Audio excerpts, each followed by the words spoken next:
Kumakalat ngayon sa social media ang ilang larawan at maikling video na ito ng napapabalitang couple na sila Kobe Iparas at Kailyn Alcantara. Sa bidyong na ibahagi makikita ang dalawa na magkasama habang papalabas sa isang tila opisina, habang kasama rin nila dito ang ama at kapatid ni Kobe na sila Benji at Andre Iparas.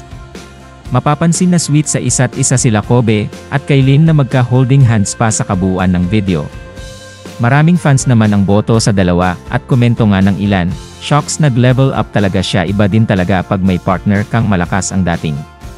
Bagay sila, Kobe, it's your time to shine, it's your era. Bagay sila, sana tuloy-tuloy na yan, happy for both, stay in love. Yung feeling na nasa good vibes at tamang pamilya ng jowa ka na, stay happy you too."